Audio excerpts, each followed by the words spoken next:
and welcome.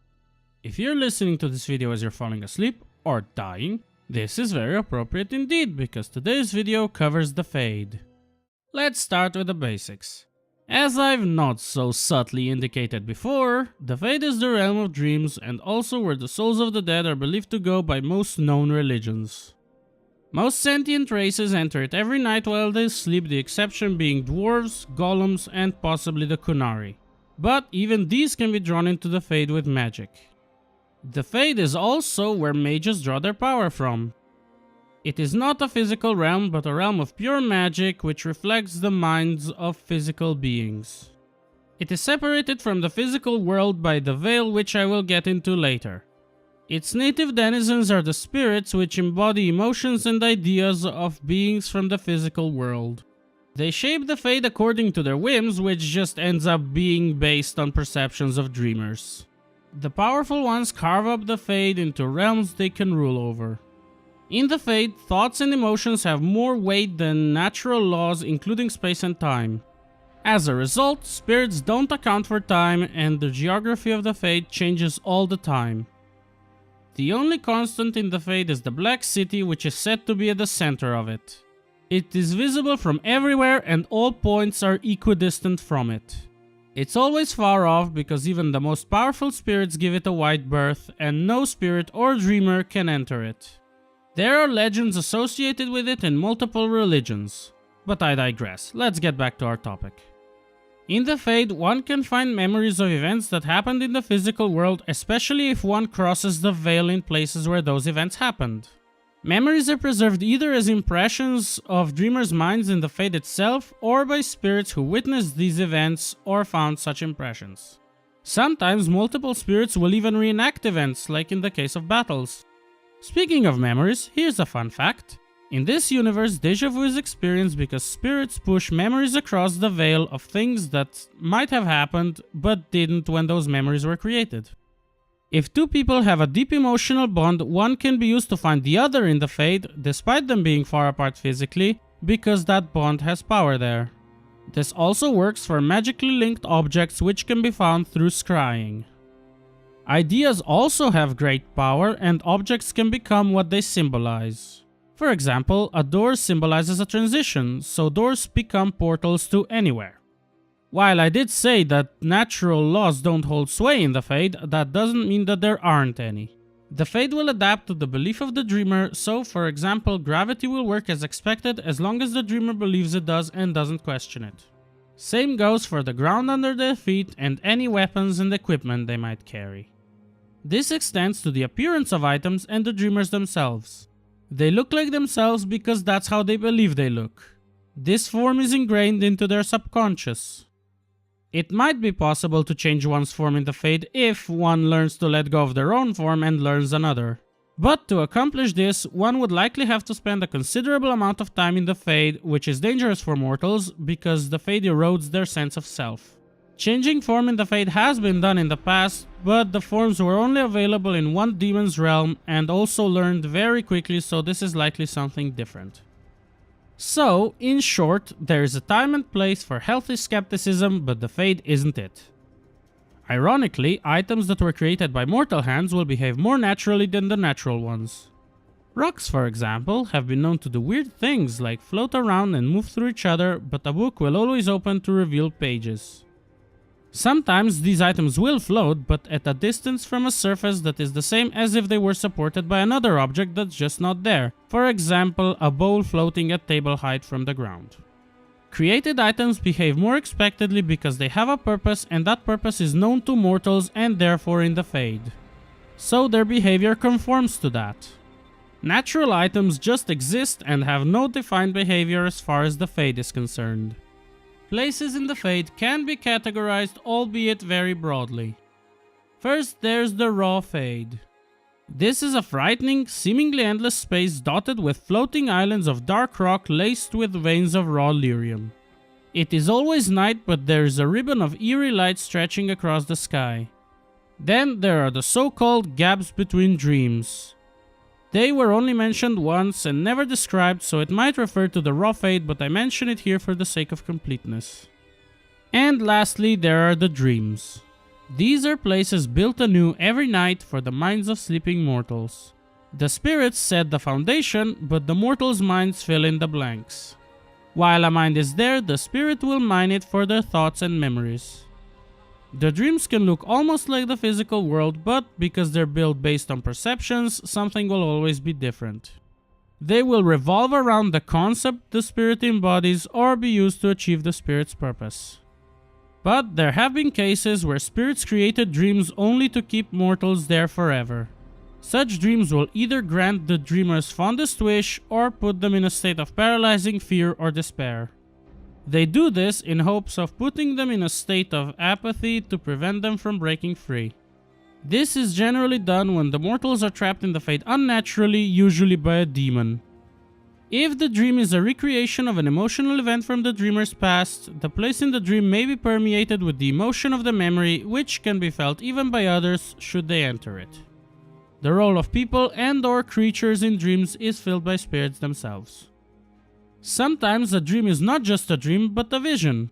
They can happen to anyone, but in ancient Tevinter, mages actively tried to seek them out. They did this by entering the Fade in a lucid state, which normally only mages can do and only with the aid of lyrium. However, any mortal that is trapped there unnaturally can become lucid and realize it's a dream. A lucid individual can move around the Fade outside their dream. Those trapped there unnaturally could normally wake up, but whatever trapped them in the Fade keeps them there and they have to remove it, so that's generally all they do. Mages who enter willingly, however, have different goals, exploration being among them. In this state, they can move between realms of different spirits. The Fade is shaped by intent, so if a person focuses on their goal, the Fade will lead them to that goal. Transitions can be used to get there quickly, but they can be unreliable because the destination cannot always be controlled or spirits can block access to some destinations.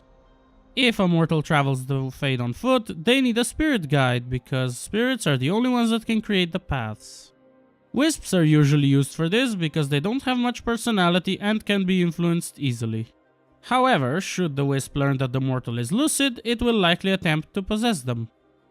While exploring the Fade, one can encounter other dreamers and even communicate with them.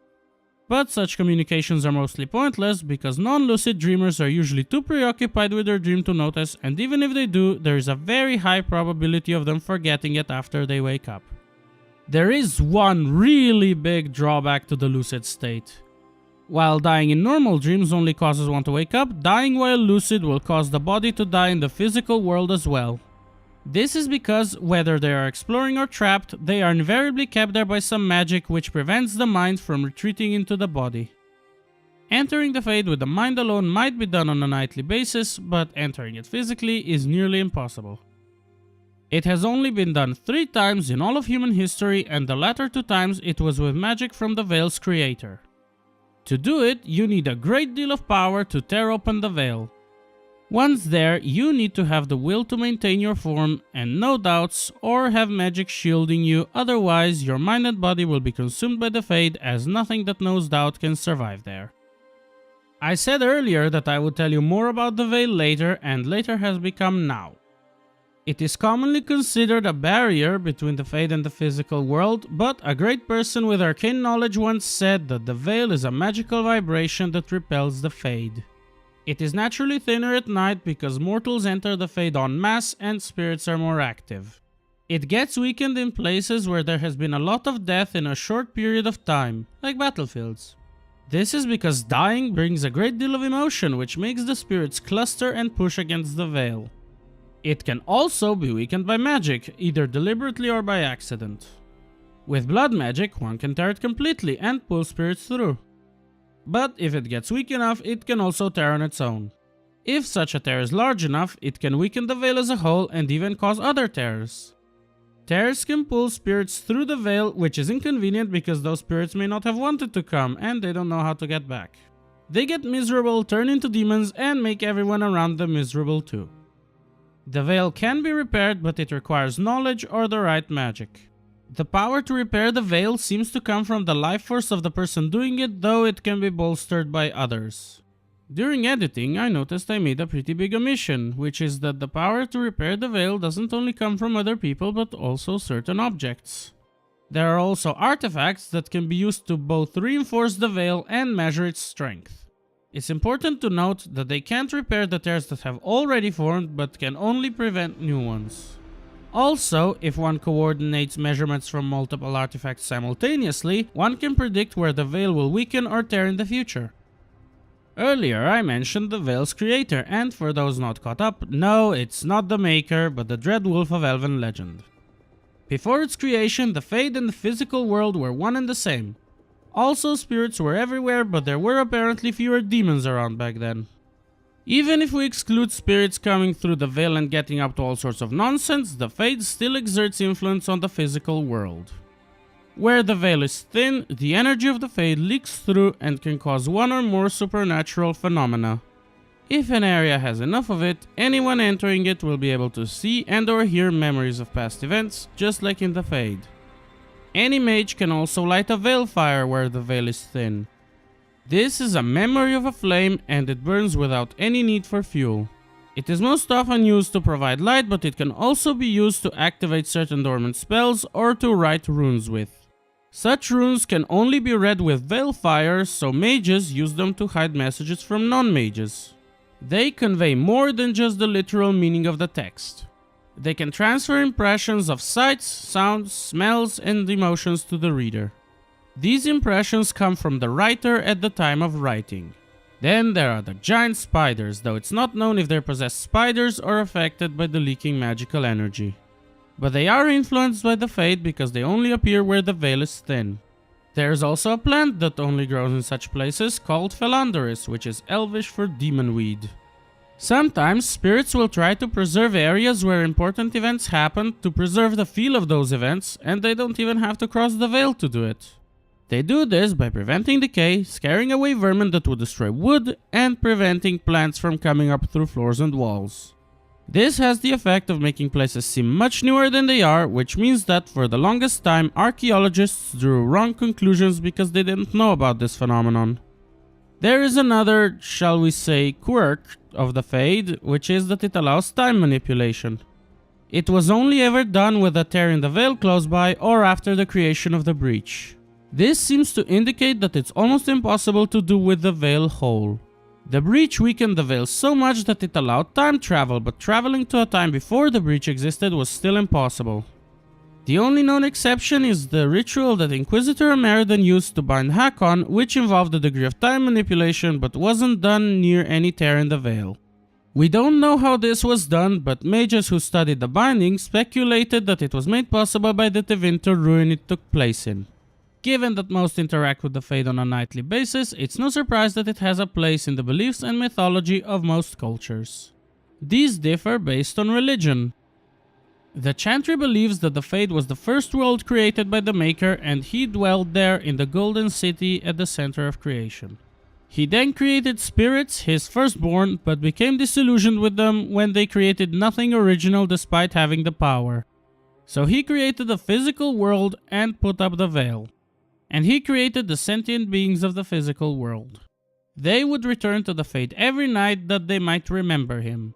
Some of the spirits grew jealous of the favored second children, so they turned into demons. The Golden City turned black when mortals tried to enter it without being invited. The Dalish elves believed that the Fade, which they called the Beyond, was the realm of the creators. Then the Dreadwolf tricked them and imprisoned them in the Eternal City at the center of it. Now he roams the Fade, watching lest the gods escape their prison and feeding on the souls of the dead.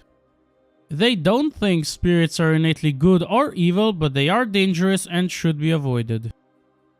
Since dwarves don't dream, the Fade doesn't feature in their mythology. The Chantry believes that they were not created by the Maker. The Qunari consider the Fade the land of the dead.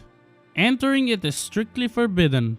While they do dream, they claim to do so differently and don't enter the Fade. Since few Qunari are encountered in the Fade, there might be some truth to that claim. But according to Solus, when he explored the histories of peoples by looking for memories in the Fade, only dwarves were beyond his reach. That's all I've got for today, but fear not. I will go into more detail about spirits, but I'm saving that for another video because if I add it to this one, it will be way too long. Thank you for watching, hope you enjoyed, and I will see you next time. This is a frightening, seemingly endless space dotted with floating islands of dark rock raced. Dark rock raced, yes, well it's the Fade, who knows. Nyeh. If the dream is a recreation of an emotional event from the dreamer's past... Dreamin'? What's a dreamin'?